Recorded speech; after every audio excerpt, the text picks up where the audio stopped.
दोस्तों, जियोपॉलिटिक्स और डिफेंस से जुड़ी कुछ मेजर खबरों के ऊपर इस वीडियो में हम बात करेंगे, जिसमें भारतीय प्रधानमंत्री नरेंद्र मोदी ने अमेरिकी अटैक के बाद ईरान के प्रेसिडेंट से फोन पर बात की और डी एस्केलेशन की डिमांड की। यूनाइटेड नेशन की एटॉमिक वॉचडॉग बॉडी ने इमरजेंसी मीटिंग बुलाई और बांग्लादेश, पाकिस्तान और चीन का एक नया संगठन जो कि पहली बार त्रिकोणीय बैठक करने जा रहा है, वर्ल्ड अफेयर से जुड़ी इन सभी खबरों के बारे में इस वीडियो में डिटेल में बात करेंगे। इसीलिए वीडियो को अंत तक जरूर देखिएगा।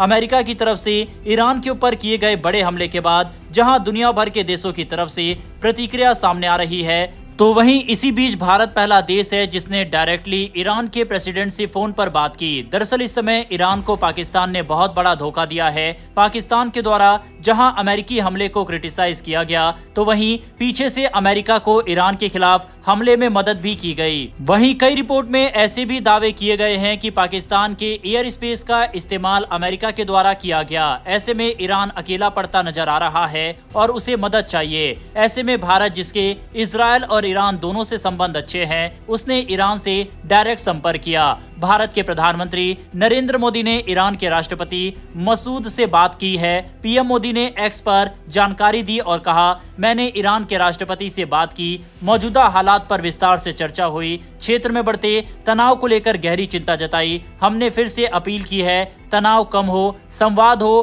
कूटनीति के जरिए समाधान निकले। क्षेत्र में शांति और स्थिरता बहाल करना अब बेहद जरूरी है। पीएम मोदी ने डी एस्केलेशन की डिमांड की है। वहीं ये ऐसे समय पर हुआ है जब अमेरिकी अटैक के बाद इजरायल के द्वारा भी बड़ा हमला ईरान के अंदर किया जा रहा है। इजरायल के हमले में ईरान में अब तक 865 से ज्यादा लोग मारे जा चुके हैं, जिनमें आम नागरिक और सुरक्षा कर्मी दोनों शामिल है। अब सवाल यह है कि भारत इस पूरे संकट में क्या भूमिका निभा सकता है।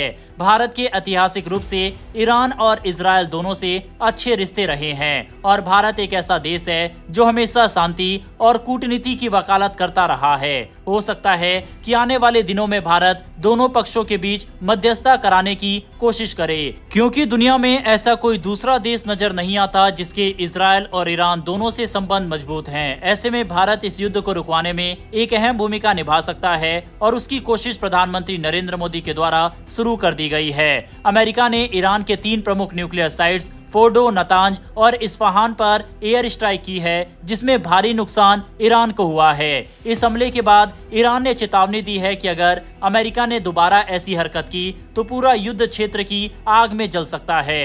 ईरान के सुप्रीम लीडर अयातुल्लाह अली खेमनई ने साफ शब्दों में कहा है, अमेरिकी हमला अगर दोहराया गया तो इसका नुकसान कभी भरा नहीं जा सकेगा। ऑलरेडी इजरायल और अमेरिका के अटैक ने ईरान का जो न्यूक्लियर प्रोग्राम था उसको काफी पीछे ढकेल दिया है और ये कम से कम 3 से 5 साल न्यूक्लियर हथियार को बनाने में पीछे हो गए हैं। इजरायल ने उसके न्यूक्लियर हथियारों को बनाने वाले साइंटिस्ट सहित कई इंपोर्टेंट अधिकारियों को भी मौत के घाट उतारा है। ऐसे में काफी कुछ टारगेट को अचीव इन दोनों देशों के द्वारा कर लिया गया है। ऐसे में हो सकता है कि इजरायल और अमेरिका भी चाहते हो कि ईरान अब पीछे हट जाए, लेकिन अगर ईरान की तरफ से वापस हमले किए गए तो फिर ये सिलसिला आगे भी जारी रहेगा। बहरहाल इस बात में कोई डाउट नहीं है कि अपनी कूटनीति के चलते भारत इस युद्ध में मध्यस्थता की भूमिका निभा सकता है। बहरहाल प्रधानमंत्री नरेंद्र मोदी के राष्ट्रपति से की गई फोन कॉल पर बात के बारे में अपनी राय कमेंट बॉक्स में लिखकर बताइएगा। बढ़ते हमारी अगली खबर की तरफ, और ये खबर यूनाइटेड नेशन से निकल कर आ रही है, जहां पर अमेरिकी अटैक के बाद अफरा तफरी मची हुई है। दरअसल अमेरिका के द्वारा जो ईरान के ऊपर हमला किया गया उसमें 30 टॉमहोक मिसाइल और 6 बंकर बस्टर बॉम्ब का इस्तेमाल किया गया, जिससे ईरान के अंदर काफी ज्यादा नुकसान हुआ है। ऐसी कई रिपोर्ट सामने आई है। इसके बाद ये भी आशंका लगाई जा रही है कि हो सकता है कि न्यूक्लियर रेडिएशन लीक इन जगह से हो रहा हो। इसी को लेकर यूनाइटेड नेशन की तरफ से इमरजेंसी मीटिंग बुलाई गई। हमलों के बीच सबसे बड़ा सवाल यही था कि क्या ईरान के परमाणु ठिकानों पर हमले के बाद रेडिएशन का खतरा बढ़ा है। इस पर IAEA यानी अंतर्राष्ट्रीय परमाणु ऊर्जा एजेंसी ने बयान जारी करते हुए कहा, फिलहाल किसी भी इलाके में रेडिएशन स्तर में कोई बढ़ोतरी नहीं हो पाई है। एजेंसी ने साफ कहा है कि वो लगातार निगरानी कर रही है और जैसे ही नई जानकारी सामने आएगी वो दुनिया को सूचित करेगी। यानी अभी के लिए कोई परमाणु रेडिएशन का खतरा नहीं है, जो कि एक राहत भरी बात है। फिलहाल यूनाइटेड नेशन और अन्य एजेंसियों ने इस पूरे क्षेत्र पर अपनी नजर गड़ाई है। हमने देखा था कि किस तरह से भारत ने जब पाकिस्तान के ऊपर हमला किया था, उनके न्यूक्लियर साइट पर भी मिसाइलें दागी जाने की खबर सामने आई थी और वहां से भी न्यूक्लियर रेडिएशन लीक हुआ था। तो उस समय अमेरिका और मिस्र के फाइटर जेट पाकिस्तान के अंदर देखे गए थे, जो कि दिखाता है कि उस समय भी लीकेज थोड़ा बहुत हुआ था, लेकिन उसको संभाल लिया गया। यही कारण था कि भारत सीज फायर के लिए मान गया था, क्योंकि हालात उस समय न्यूक्लियर हथियारों के इस्तेमाल तक बिगड़ सकते थे। बढ़ते हैं आज की अंतिम खबर की तरफ, जो कि नए संगठन पाकिस्तान, बांग्लादेश और चाइना को लेकर जो बन रहा है, इसको लेकर सामने आ रही है और इनके द्वारा पहली त्रिकोण मीटिंग की जा रही है। पहले चीन और पाकिस्तान का गठबंधन ही भारत के लिए बड़ी प्रॉब्लम खड़ी कर रहा था, अब इसमें बांग्लादेश की भी एंट्री हो गई है। रेफरेंस के लिए स्क्रीन पर आप आर्टिकल देख सकते हैं। दरअसल दक्षिण एशिया में एक नई कूटनीतिक हलचल तेजी से उभर रही है। चीन, बांग्लादेश और पाकिस्तान, ये तीन देश अब एक साथ आर्थिक और रणनीतिक साझेदारी को लेकर खुलकर आगे आ रहे हैं। हाल ही में इन तीनों देशों ने पहली बार आधिकारिक त्रिपक्षीय बैठक आयोजित की, जो चीन के कुनमुंग शहर में हुई। इस बैठक में जो बातें हुई वो आने वाले समय में दक्षिण एशिया की राजनीतिक दिशा को काफी हद तक प्रभावित कर सकती है।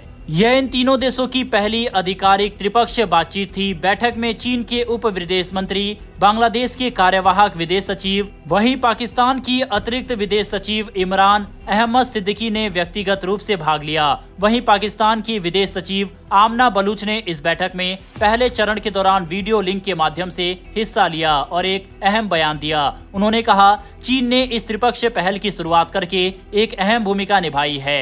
तीनों देशों के बीच जनता केंद्रित विकास की सोच साझा है। आमना बलूच ने आगे कहा कि पाकिस्तान चाहता है कि चीन और दक्षिण एशियाई देशों के बीच संबंध और गहरे हो। उन्होंने साफ कहा कि पाकिस्तान व्यापार, निवेश, कृषि और डिजिटल अर्थव्यवस्था जैसे क्षेत्रों में चीन और बांग्लादेश के साथ मिलकर काम करना चाहता है। उन्होंने चीन पाकिस्तान रिश्तों को सकारात्मक गति में बताया और कहा कि इस्लामाबाद इन संबंधों को और आगे ले जाने के लिए प्रतिबद्ध है। इस बैठक के कई बड़े संकेत हैं, खासकर भारत के लिए। चीन लगातार कोशिश कर रहा है कि भारत के पड़ोसी देश जैसे पाकिस्तान, नेपाल, श्रीलंका और अब बांग्लादेश के साथ अपने रिश्तों को मजबूत कर उन्हें एक साझेदारी के घेरे में ले लिया जाए। पाकिस्तान और चीन की दोस्ती पहले से ही गहरी है और अब बांग्लादेश को भी इसमें जोड़ने की कोशिश भारत की रणनीति और भू राजनीतिक स्थिति को चुनौती दे सकती है। भारत के लिए ये जरूरी है कि वो बांग्लादेश जैसे पड़ोसियों के साथ अपने रिश्तों को और मजबूत बनाए, ताकि चीन के इस बढ़ते प्रभाव को संतुलित किया जा सके। भारत के लिए अच्छी खबर यह है कि कुछ ही समय में बांग्लादेश के अंदर चुनाव होंगे और ये उम्मीद हम कर सकते हैं कि चुनाव के बाद शायद बांग्लादेश के अंदर स्थिति बदले और मालदीव की तरह बांग्लादेश भी भारत से रिश्ते सुधारना शुरू कर दे। दूसरी तरफ चीन को काउंटर करने के लिए भारत इसी तरह का एक संगठन साउथ चाइना सी में भी बना सकता है, जिसमें फिलीपींस, ताइवान, वियतनाम जैसे देशों को लेकर एक नया संगठन बने। बहरहाल दोस्तों, इन सभी खबरों पर अपनी राय कमेंट बॉक्स में लिखकर बताइएगा। इन्फॉर्मेशन और वीडियो पसंद आई हो तो वीडियो को लाइक करके हमारी आने वाली डेली ऐसी वीडियो के लिए नीचे दिए गए सब्सक्राइब बटन को प्रेस कर बेल आइकन को दबा ले। फिर मिलेंगे ऐसी एक नई वीडियो के साथ। धन्यवाद। जय हिंद, जय भारत।